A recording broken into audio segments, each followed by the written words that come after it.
We're in the middle of a series called Reframing Marriage.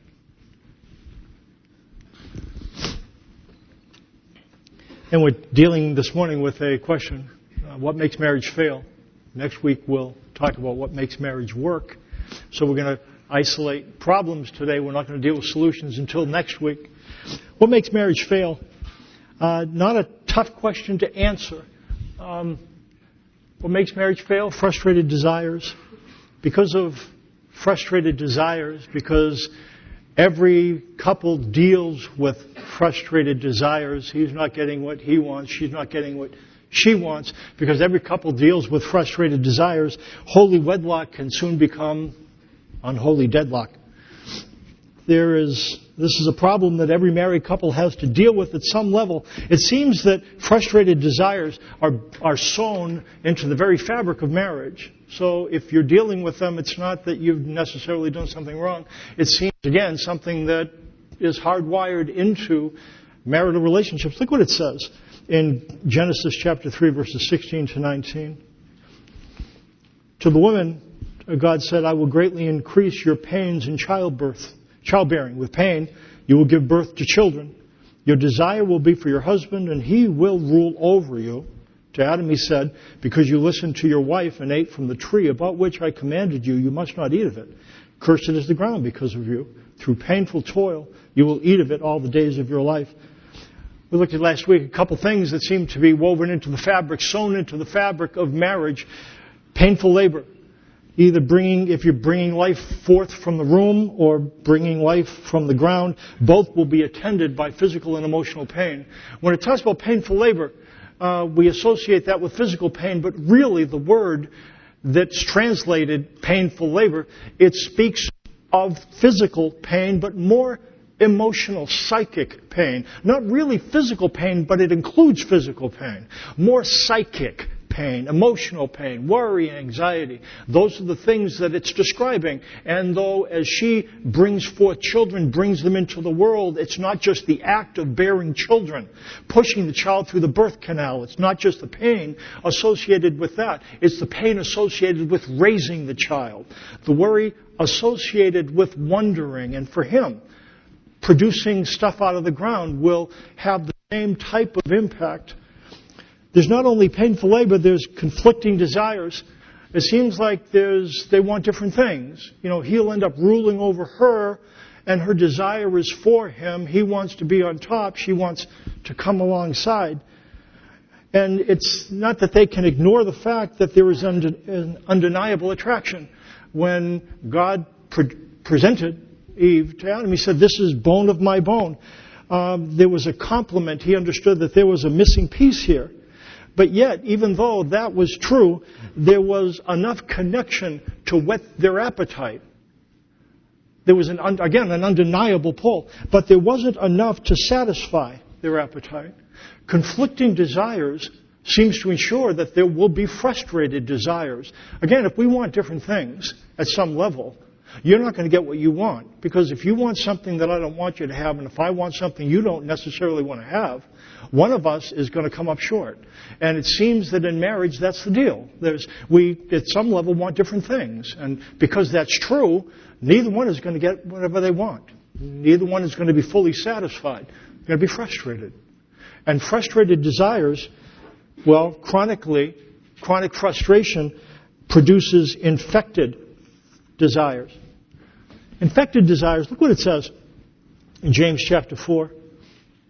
What causes fights and quarrels among you? Don't they come from your desires that battle within you? You want something but don't get it. You kill and covet, but you cannot have what you want. You quarrel and fight. You do not have because you do not ask God. And when you ask, you do not receive because you ask with wrong motives, that you may spend what you get on your pleasure. It begins with desires that can neither be satisfied nor silenced. But this is really the question this passage is dealing with. What causes relationships to break down? Why do things devolve? What happens? Not just in relationships in general, but marriage in particular. It starts off so well. To have and to hold from this day forward. Do you, I do. Do you, I do. And over time, there's the best of intentions, but then over time, whether it's 2, 3 years in, 18, 20 years in, it becomes to come unraveled. Or maybe not unraveled, the stuff sewn into the fabric of marriage begins to occur. Relationships between a husband and a wife parallel the relationship between a mother and a child in this, that both relationships are security-producing relationships. The relationship between a mother and a child, the relationship between a husband and a wife, are both security-producing relationships. And what it means is this, that there is comfort from being close and distress from being separated. And these relationships, they have the power to access the deepest emotions of which we are capable. The highest highs and the lowest lows. You wonder, why is it that you tend to be able to be more reasonable, except when you go home? You never treat people the way you treat your wife. You never treat people the way you treat your husband. It seems to draw it out. And there is, and what we know, is that the relationship itself accesses very, very deep feelings that relationships in general do not access. A marriage can be, and it's a security-producing relationship, it can be a safe haven to which we return and a secure base from which we explore. It has the elements of those things, but it does not allow those desires to be fully satisfied. Craving occurs. Again, it awakens desires that you can't say, well, I don't care if you love me or not. You might say that, but that's not really the truth. At some level, it really does bother you, because that's the nature of the relationship. Now, you might deny it and hide it or hurl it, but the fact is that there is craving. What ends up happening with craving, when that is unrequited, when it's frustrated, is for a long time, craving just doesn't stay at craving. It becomes something else. It becomes contempt. Craving is the desire for something. And what the passage says in verse 5 of James chapter 4, this is what it says. Do you think Scripture says without reason that the Spirit He caused to live in us envies intensely? It says there's a Spirit that God caused to live in us that envies intensely. And what that means is that there is a predisposition in us, something in us that longs to assign blame. When we don't get what we want, when we don't do what we want, now that's fine for a little while, or fine in a friendship. Or fine in the workplace, where you're not that emotionally invested. And you can, it's okay. That's just Joe. That's just Charlie. That's just Gertrude. At home, it's not that there's not that much insulation. It's more difficult, and what ends up happening, there is an inward drive to assign blame. Well, I know why I'm frustrated. Standing right in front of me or alongside me. Sleeps beside me at night. This isn't working. This marriage isn't working. I'm not satisfied. I need to turn it in for another model. Contempt, the assigning of blame. It's my fault. It's his fault. These are the results of craving that has become infected. You know what a mosquito bite is like. It starts off as a scratch. And what do they say? Don't scratch it or you'll infect it. Then it becomes a different problem. And that seems to be what happened. Chronic frustration gets infected. And the desire to have connection becomes the desire to harm because of the presence of disconnection. It's what we see with Cain and Abel. At the first, when his sacrifice wasn't accepted, he probably just wanted for his sacrifice to be accepted as well. But then over time, I don't know how much time passed, and he thought about, Abel's got his sacrifice accepted, and I have mine still in front of me, and God didn't take mine, and something happens.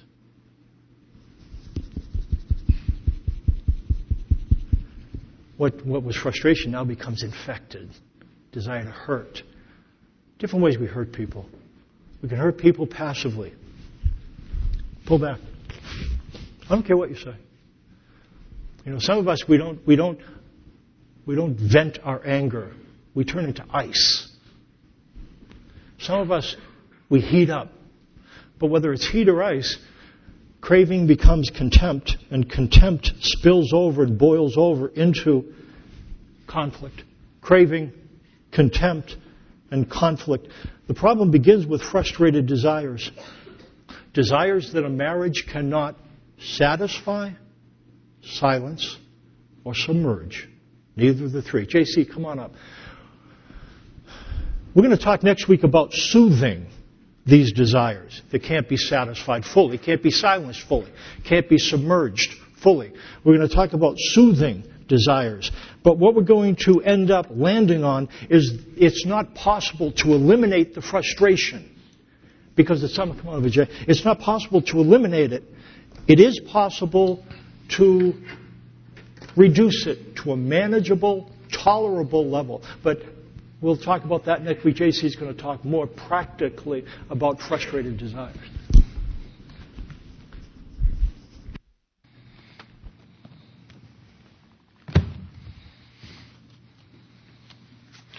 You know, we just cut our throat, man. They're waiting for the answer now. We told them, nah. Tomorrow, they come back next Sunday. We got you.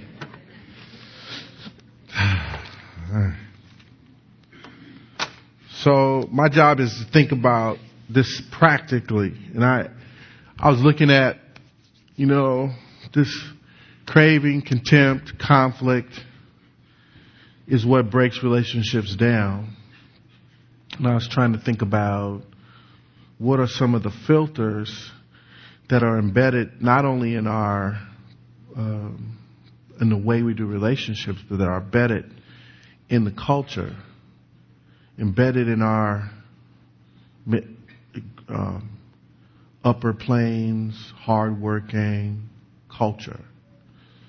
And I started looking for things like materialism and selfism and blah, blah, blah. And then I picked up a book called The Great Conspiracy by Dallas Willard, and he's talking about I have a library that I have books that just cover the Beatitudes because I love that Sermon on the Mount. And he walks through the Sermon on the Mount, and he describes that in chapter 5, Jesus is talking about keys to the kingdom and discipleship. More importantly, how the Father looks at you and loves you and wants to enable you to be his kid and have what God calls good.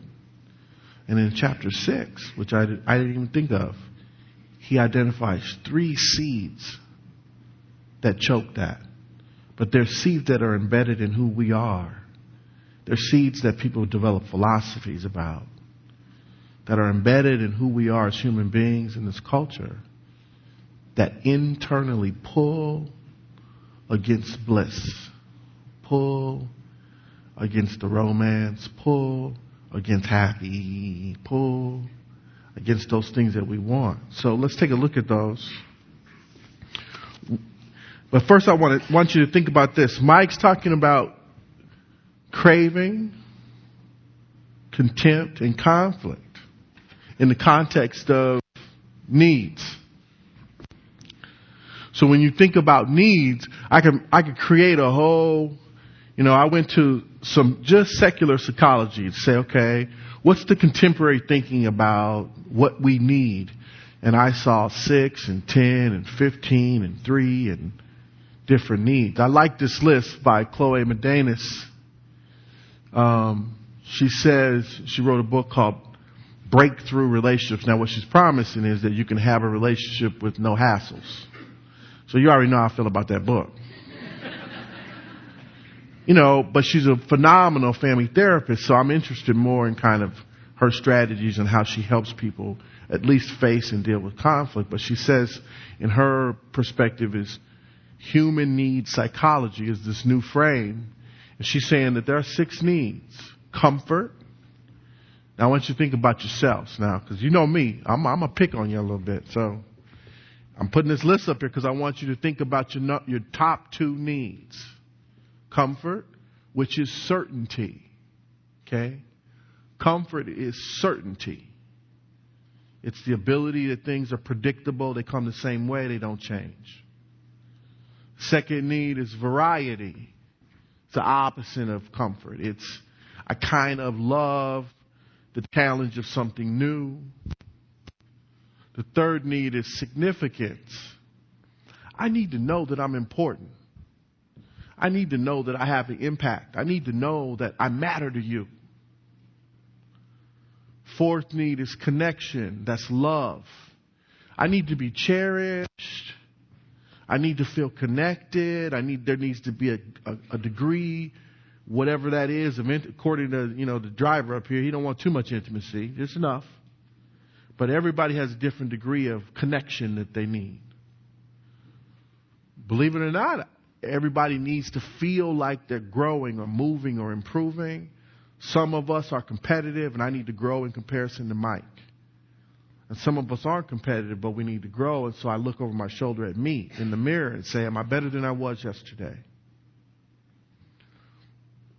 And then contribution. Some of us we want to contribute to the betterment of the world in general. Or as a husband, I want to be a guy that lives in such a way that my wife's life is better. Or my husband's life is better because of the way I live. I want to live in a way that my kids are glad that I'm their father or their mother. I want to give to the community in such a way that I have, and I see people who don't. I want to contribute. Okay? 16, complicated. But if you think about it, identify your first two. How many of you know without a doubt, certainty is important to you? Put that hand up. Certainty is important to you. How many of you are opposites? You like variety. You like things to change. You like things to bang around. Okay? How many of you know that if you ask me, I want to be important to somebody? Okay? Handful of folks. I want to be important to somebody. I want the world to revolve around me a little bit. Okay? How many would say connection? I want to feel connected, some depth. Okay? That might be one or two. I didn't mean one or two people. How many want to feel like they're growing? They're not stagnant. It's not the same old. Okay? All right. And how many want to contribute? How many look at their partner and say, you know what? I really would like to be the reason you're better. I don't even need but it's cool to know I've contributed to helping you become who you are better. Okay? Me and Mike have talked this thing for years, and we've dialed this thing down to 3 needs. From a biblical perspective, not a human needs psychology perspective, but from a biblical, vertical relationship with the Father. And then out of that grows the same thing, but those needs fold in. Thinking about presence, that's that connection, significance, it's the attachment piece. I need somebody in my life, and I want to be somebody in somebody else's life. Okay? Protection. I need to know that I can go to a place where it's safe, where it's sheltered, where you will attempt to protect me. And that's what the Father says. I will protect you. Now, sometimes it doesn't look like there's a whole lot of protection. And provision. I will make a way where there's no way. I will provide. I will pay the bills. We'll have a roof over our head. We'll have a car to drive. I'll work. And some of us are wired to do that. Here's the problem. 3 filters are built in. And when you look at the text, I want to hit those and ask you some questions. Let's just look at the 3 ideas. There's 3 filters that are built in that create this. Look at my face. I don't think I'm getting it. She ain't. You know what? You need to. And you talk to God. Well, actually, what you do is you criticize and you defend and you blame, And all of us do it. Some of you say, well, I would never blame my husband. Oh, yeah, because you just do like this. Whatever. I take care of myself. And interesting thing is that in marriages, it's interesting. Who is willing to take responsibility for hurt? You, no matter what you do, you hurt. You hurt. I never scream at him. Okay, you're polite, nice, and you just syrup him to death. Okay, it still hurts. You can't get around hurting each other. Can't get around it. You know, what's important is to be able to turn. Oh, I can't talk about that right now. Sorry about that. I jumped ahead, man. Next week. But what's important is to turn. So let's look at what Jesus says. First filter. I'm calling it approval seeking. Here's what he says.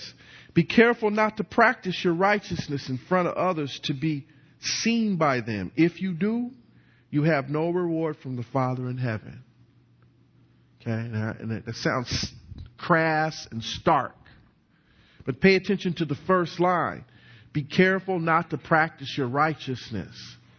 I grew up in an alcoholic family. I know what it means to people please. I can people please with the best of them. Okay? What that means is if I want Randy's attention, I will put my arms lovingly around his neck until he smiles. Okay? People pleasers fiend for the smile, and they're violent at getting it. Okay? Violent at getting it. It doesn't feel violent until you check the little incisions in your neck, in your heart, in your spirit. And so Jesus is saying, his example is the Pharisee and the people who pray, oh my God, please. You looking? You know, but people pleasing is dangerous in a marriage because what happens if I make my wife the idol? And I have to extract a smile every day from her. Or I make my husband the idol. Okay. What happens if, here's what happens. What happens if I come into a relationship and I've dialed down me? Now the opposite can be true. I don't seek her approval at all. I don't seek anybody's approval because I dialed my need to make people smile down. I can't do it anymore. I'm a failure at it. I'm a gray dot person. I'm horrible at getting people to be happy with me.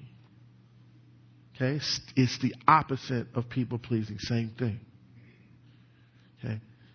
So we look at that notion and say, well, the person who prays and is loud and rambunctious out loud. But in the marriage, if I make my wife the reason she needs to smile because I'm around, then we got trouble. We got trouble. We got trouble. She needs to be happy with me. She needs to smile. He needs to be happy with me and never criticize me and never be disappointed. So I got to live like this. And if stuff starts to leak, I got to tuck it in. Because she makes me happy all the time. And my brain's saying, nah, man. Nah, you don't make her happy all the time. She don't matter. You can't say that. Just shut it down, dude. Shut it down. And I got to live that way. I got to live in that place where I can't really exist because I'm afraid. Right? Then he goes on. He says in verse 19, second, do not store up for yourselves treasure on earth where moths and vermin destroy, where thieves break in and steal. But store up for yourselves treasure in heaven, where moths and vermin do not destroy, where thieves do not break in and steal. But the critical line is, where your treasure is, there your heart will be also. Now, I read that and I'm thinking, wow, in a marriage? I wrote some lines down, treasure. I'm thinking, if I'm treasure hunting in my marriage, I'm saying this to my spouse. What I treasure, you should treasure too. Right? You better treasure what I treasure. And if we have to trade treasures, I get to keep my treasure. I don't know what you're going to do with your junk. I'm treasure. I get to keep mine.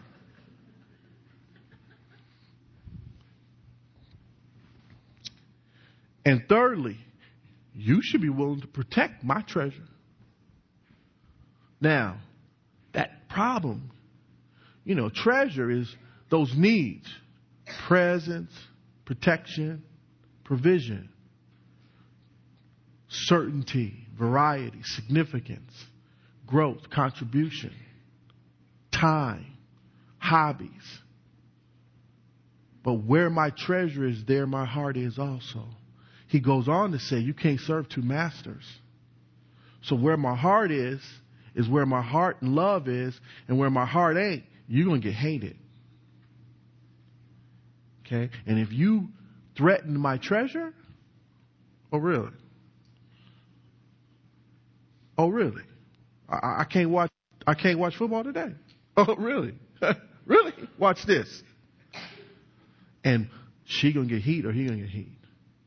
You mean I can't go to my women's Bible study? You gonna have a problem with that just because it's on Sunday afternoon? Oh really? And as soon as you do that, craving, contempt, conflict, right? It's embedded in for us to collect treasures. It's embedded in us to be treasure hunters. It's embedded in us not only to be treasure hunters, but treasure collectors and keepers and protectors. Whether it be your time, your cooking, your favorite roast you made that he better smile about. My fishing poles, my guns, which I don't have none. My whatever it is you treasure, work. But see, we all treasure something, and the treasure creates conflict in the marriage. See, the illustration is wealth. But what that word in the Greek means is not just money, but it's the thing that you keep, that you seek to get. What happens if that happens in a marriage? Now, I'm going to turn my back because none of y'all have had any fights about treasure, right? Ain't no fights about treasure in this house. If you said no, you lying to me, right? And then lastly, I call it self-sufficiency.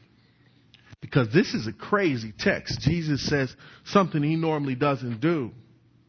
And then later on he calls the NIV, me and Mike been arguing about, not with each other, but just arguing about translations. The NIV says, "O ye of little faith." That's not what it says.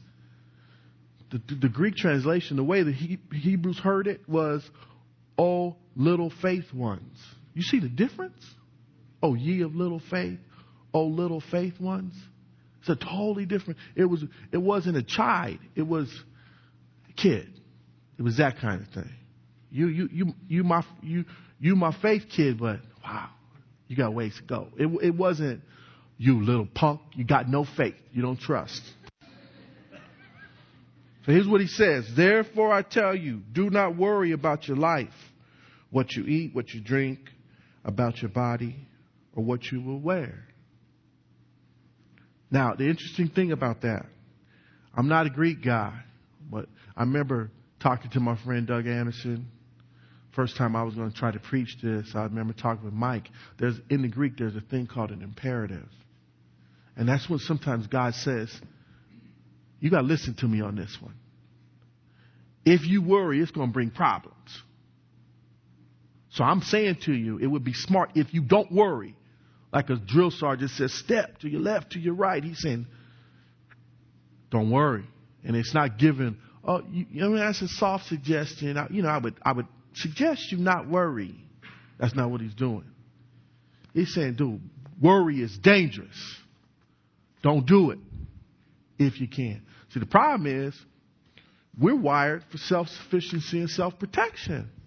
Genetically, when Paul writes about the flesh, it isn't some nature thing. It isn't like this aspect of our life that we could control if we had the right spirituality. It's in our cells. It's in our brain. Our brain is wired to protect ourselves. If the ship's going down and I got to kick you out, you could be my wife. You going swimming. When it comes down to it. Because the way my brain is wired, protect me. Okay, and what Jesus is saying in the opposite is don't worry, but if I don't worry, then I got to trust. And I got to trust in the face of seeing things not there that I want to be there. Now turn and look at your husband or your wife for me real quick. And hopefully some of you been married 15, 20 years. Does he or she look like she used to look? If I hear laughter, that's really saying, nah, things have changed. Okay? And you remember the little thing that they used to do when you first dated. You remember that? Is she or he still doing that? Okay. That means nah. Sometimes we get around to it, but we got life that comes in between that. Okay. But what do you worry about? Now, interesting enough, I worry about, am I making you happy? First one. And I worry about, are you messing with my treasure? Second one. Okay. Now, here's the problem. What happens is that I cannot be dissatisfied very long. So if I'm not making you happy and you're messing with my treasure and I'm insecure and I can't trust, and I see in the very face of my wife the very thing that makes me think, I don't know how it's going to happen, and I can't make it change, then I'll do two things. I'll either come after you and try to grab you by the throat and make you change, or I'll take the switch in my heart and look at you and turn it down. And then what happens is, when I turn it down to apathy, the marriage is over. Did you hear what I said? When I turn it down, see what happens when in my office, if people come in a little bit apathetic, I try to start a fight. Now that might not be good there. That ain't like the way he described it. Get your feelings out. Because I'm like, scream at each other. Do something. Because apathy, if you come in and the marriage is apathetic, there's very little that can be done. Because you're too defended because of the unmet craving and the contempt. I cannot believe she never will ever do this for me. He never does this. He always does this. The conflict. And conflict after conflict is silence. See, Mike don't have that up there because it ain't a seat. After conflict is silence, is dead. Stonewalling. And when the marriage is in the stonewalling phase, if something crazy don't happen, somebody's always, when you get to chronic conflict and you start dialing it down, that's when somebody's starting to say, you know what? Now here's what happens too. Last thing I'll say, and I'll call the worship team up. If I'm not getting pleased, or if I'm not pleasing, and if my treasure's getting messed with, and I'm worrying a bunch, and somebody comes around, guess what I do? I complain, and I say, I talk about approval, or I talk about my treasure, or I talk about what I worry about. Now here's the problem. A good listener who's a snake will listen, and you just gave him the formula. So I'm complaining about my husband who never does blah, blah, blah, blah. And this guy's listening, hey. And all of a sudden he starts to turn into that guy who always does it because you gave him the secret. Okay? He approves of you like you want. He doesn't mess with your treasure, or he has the same treasure you have. And he has the answer for your worry. And pretty soon you find yourself, your affection going because you can't love two things out the door. Or you go to work, or you go to the gym, or you start watching soap operas, or whatever it is that helps you go away from chronic contempt and silence. The problem is in faith circles, the marriages are in worse shape than they are outside. Why is that? I think it's these three things. I think we're coached in churches. Be your husband's helpmate. Make him happy. You guys should have the same treasure. And don't you ever worry. And so we dial it in the marriage. I'm killing me here. And pretty soon, we got worse trapped than those guys outside the church because we can't even argue and fight about it. That would be unchristian because they're fighting. You know how you do when you're in the car. And Pastor Mike comes, hey, Mike, how you doing? Hey. How you put your arm around your wife? It's good. Yeah. And she know when you got your hand around you, you might choke her. And she said, Pastor, can I walk in with you? Because she know we was just fighting, right? Okay? So when we think about why it breaks down, think about these three things. Think about what Jesus talked about at the Sermon on the Mount. Now, I want to read something to you while the worship team comes up. I found another, if I can find it. Found another item that fits. It's by Deborah Jean Morris, Swindoll. It says this: In those days, the words "I love you, honey" was said with 5 different inflections and meant 50 different things. They could have meant thank you for opening the ketchup bottle, even though you said I had loosened it first. Or I enjoy our talks when you come home from work and there's just 2 of us to share and dream. Or simply that I appreciate all the things that make you. Your sensitive strength, the way you smile makes, the way you smile me off my soapbox, or the way you pretend you're listening when you're reading the paper. But somewhere along the way we turned.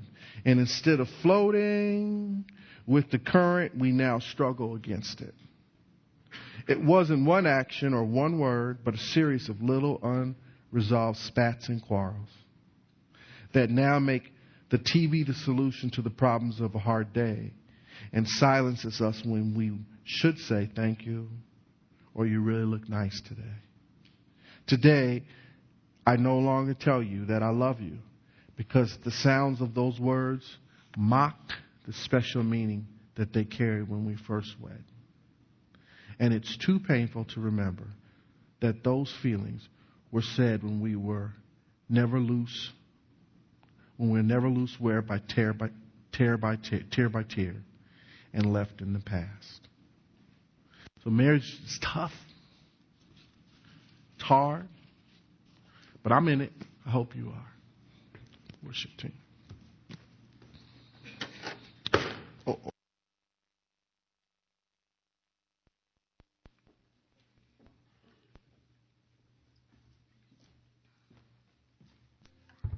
Father, we look at relationships and you seem to sow frustration into the fabric of them. And you would not have us draw our life from another person. Doesn't mean that we don't pour things into a relationship and expect to get some things out of them, but the things that we can get out of them are not spring-rated resources. They're cistern-rated resources, so they're good for that. There's stuff that we can bring out of relationships and put into them, but not enough to really provide ultimate security, because we're not loved perfectly by the person we're married to. Can't be. Perfect love does not exist human to human. It exists divine to human. And I guess that as we kind of figure that out, we bring needs to you that only you can meet, then it really does release in us an ability to be more authentic, to be who we are, to be confident, and to be able to be patient and love perseveringly. So as we try to put our arms around that's not what your solution is, but how we can live with the imperfections and the frustrations without dialing it down or hurling, I pray that you'd continue to help us to understand. Thanks for creating marriage. It's something you created. It's good. It does things. And I pray that as we look at reframing it, they would be able to figure it out. In Jesus' name, amen. Next week we'll talk about what makes marriage work. Hope you can come back.